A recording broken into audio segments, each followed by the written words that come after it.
So it's really, I find it really poignant today. Was there music that was supposed to go there? Okay. Sometimes I lose my place.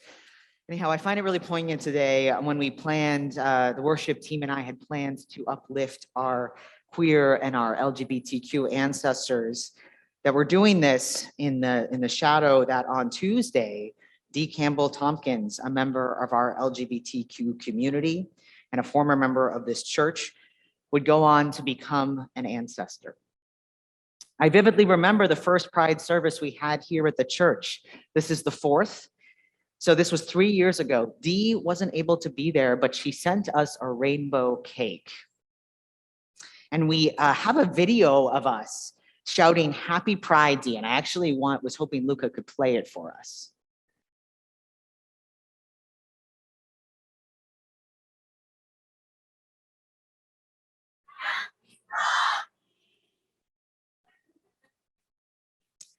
I hope that feels really emotional to me a little bit.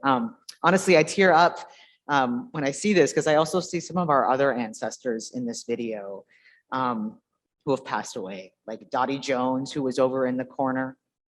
Not queer necessarily that I knew of, but I'll never forget the way that Dottie shook my hand after that Pride service and said, "That, boy, was that fun." It meant a lot to me to hear. Allies' words mean something too. And of course, many of these people have moved away over the course of the pandemic and all that. And you might not have known Dee, who Dee was, because maybe you weren't here, or you might still have some hard feelings about the way that she left our church after a difficult falling out regarding the Pride Festival of 2020, around a difference of opinion among the Pride team. I know I still feel that pain, as I do whenever anyone leaves this church, layered on top the pain of her death. But I wanted to say here at the beginning of my message about LGBTQ ancestors, happy Pride, Dee, wherever you may be, and thank you for what you've done for the LGBTQ movement here in Malden and in the world. In a movement like the LGBTQ movement, where for so long, and still to this day, often the response of biological family and family of origin is one of rejection. These queer and LGBTQ elders and ancestors are so important in their bravery, their willingness to be themselves in a time when things were much harder. It's what allows us, those of us who are of the younger generations, to get to be the queer and LGBT people we are. And I don't think this gets said enough, because for all the understandings that can come sometimes between and among the movement, in any movement, but of course, particularly the LGBTQ movement with its fastly changing norms and identities, it can be easy to dismiss those who are not in the know. But if it wasn't for them, we wouldn't exist. They paved the way for us, just as we paved the way for a future that we very well may not understand. Good God, I hope this is the case. As Martha, as Time for All Ages pointed out, we all have queer ancestors. And as much as that makes me smile, a knowing smile, it also makes me a little bit sad, because I know that so many of these people were not able to come out and live as they truly are. Live like I do, to be the person I am, a transgender man, to love the way I love, to be able to stand at this pulpit as a queer person and to preach these loving and affirming words. One of these ancestors, not of my blood, but of this church, is the Reverend Michael Wigglesworth. You remember him, I'm sure, the second minister of this church, the Harvard-educated Puritan who wrote an extremely dark and condemning poem called The Day of Doom, who served this church beginning in 1654. Remember him? There's a street over by Bell Rock Park named after him. I'm still waiting for my street. Anyhow, you're probably thinking, how could you possibly know if this guy was LGBTQ? And it's a good question, because even the concept of being a homosexual wasn't even really a thing until post-colonial North America, about the 19th century. So how could I know that this one, Reverend Wigglesworth, was part of the family, if you know what I mean? Well, thanks to some clever Googling by some folks in this congregation, we found out that Reverend Michael Wigglesworth was attracted to men. We know this pretty factually, in fact, not just on the misinterpretation of overly effusive letters to a close male friend, as is often interpreted in history, but because he literally wrote about how he felt in his journal, quote, unnatural, filthy lust for his male pupils at Harvard when he was but a 20-year-old instructor, and I feel the need to say that many of his pupils were older than him. He says, I feel not love to God as I should, but more love to man. Least I should love man more than God. I am laden with the body of death and could almost be willing to be dissolved and be with Christ, freed from this sinful flesh. He was really struggling. This was written just a year before he started here in Malden. These things were so shameful for him that he wrote about them in his diary in code. The Puritans did not look kindly upon same-sex attraction and activity, and it was illegal in the Massachusetts Bay Colony.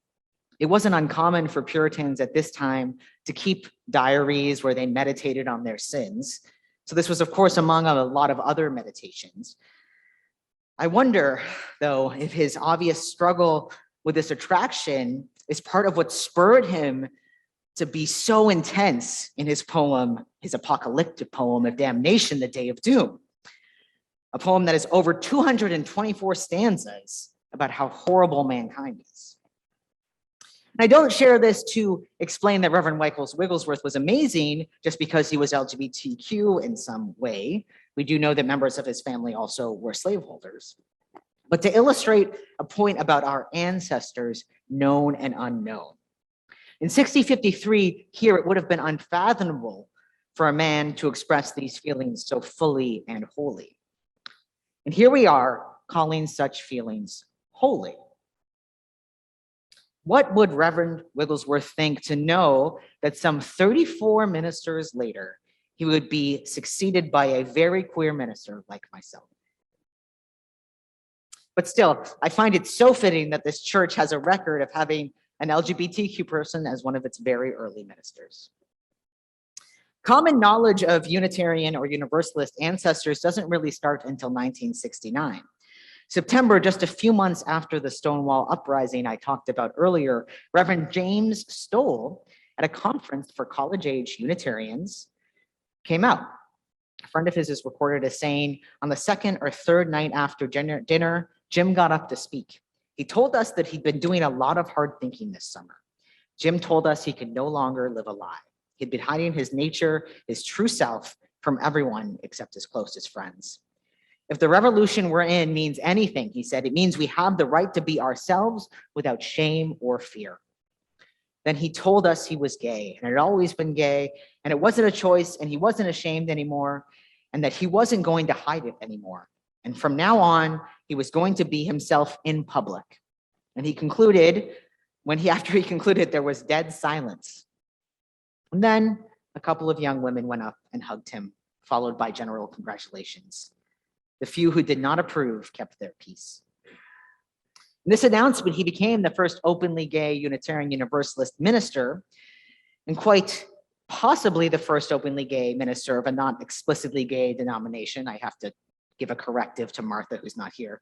But the Metropolitan Community Church is a church dedicated to LGBTQ Christians. They do have us beat by a year because they were founded in 1968. Reverend Stoll led the effort of the Unitarian Universalist Association to take an official stance against discrimination on the basis of sexual orientation in 1970. Reverend Stoll, however, never served another congregation after this. There were rumors of drug use and inappropriate advances, but it's hard to know how much truth there was in this. And it wasn't until 10 years later, in 1979, that out gay men were called to Unitarian Universalist congregations.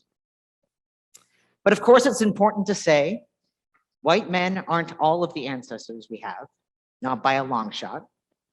Even though those are often the ones we remember. We talk about Martha P. Johnson, a Black transgender woman who was prominent in the Stonewall riot, as well as Sylvia Rivera, a Latina transgender woman. I'm thinking about Rita Hester, a Black transgender woman whose murder here in Boston spurred the Transgender Day of Remembrance service in 1999. And there are countless others when it comes to thinking about our modern Pride movement. But we also have to know and think about the fact that before white Christian colonialism, many societies had a very different view of LGBTQ people. Many, though not all, Indigenous cultures in the America celebrated a third gender, which is now called sometimes two-spirit. Cross-dressing occurred, as well as something that we could call gay relationships. There's a history of a much more relaxed attitude on the continent of Africa regarding homosexual and bisexual behaviors. Many cultures didn't see a binary. In fact, some scholars say that there is almost no record of persecution of LGBTQ people in Africa prior to European colonization.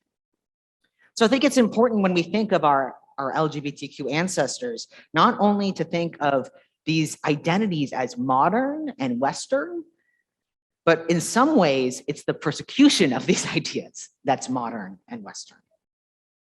So this morning in our celebration of queer ancestors, I find myself being grateful for every person and every culture who took that step in declaring who they are, who loved people despite the dangers, who told the world the truth about their gender identities, and even those who only told their friends or lovers or their diary in code. I find myself grateful for those who wrote their attractions in their journals so that we could, years later, have proof that LGBTQ identity is not a modern thing. I'm grateful for those in this tradition who stood up and said, what we are about is being ourselves truly and fully in public. Who lived a life, I'm grateful for the recently departed ancestors who lived a life much harder than mine. Not that long ago, by having to deal with much harsher laws regarding employment, much deeper threats of violence and oppression, and much worse recognition of their relationships. As a queer person of 36 years old, I know that in my life, we have seen the AIDS epidemic and the ways in which so many of our ancestors died before their time. When gay cancer was feared and families deserted their children in their death, to ignorance and fear, to small moments of acceptance, to seeing people being themselves, to marriage equality in so many countries across the world. Obviously, we still have a long way to go. But it's on the shoulder of these ancestors who we stand, without whom I would not be able to exist as I do, without whom perhaps we wouldn't be the church that we are. It's poignant and powerful to consider the ways in which we have moved beyond. And as a person who is getting older a little bit myself, looking to those who are younger, and sometimes feeling like I don't understand all the new words, I realize that it's a gift because we can draw this line from the beginnings of queerness from pre-colonial lands to all of our queer ancestors, right? Those 10% perhaps of our ancestors, to Stonewall, to those who risked their lives and careers to come out. And it runs right through all of those who come after us, all the identities that are and will be. We are so deeply connected, and I want to take a moment of gratitude this morning to lift up all of our LGBTQ ancestors. So I want to take a moment, and if you feel moved, just speak aloud in a normal voice the name of a queer ancestor you know or know of who has died.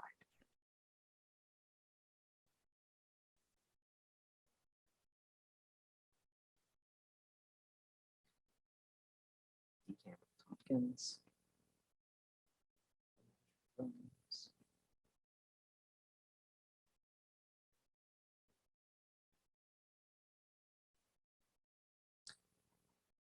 So to all of you,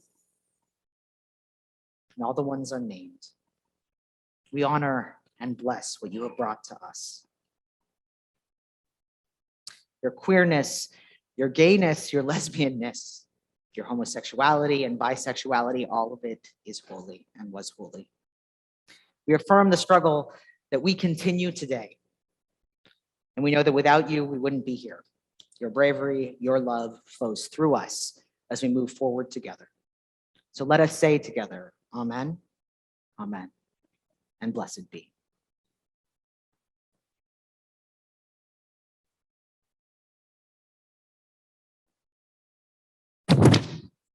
So before we sing our next hymn, I would first like to check that everyone received the little pink insert in your order of service. If you did not, I would like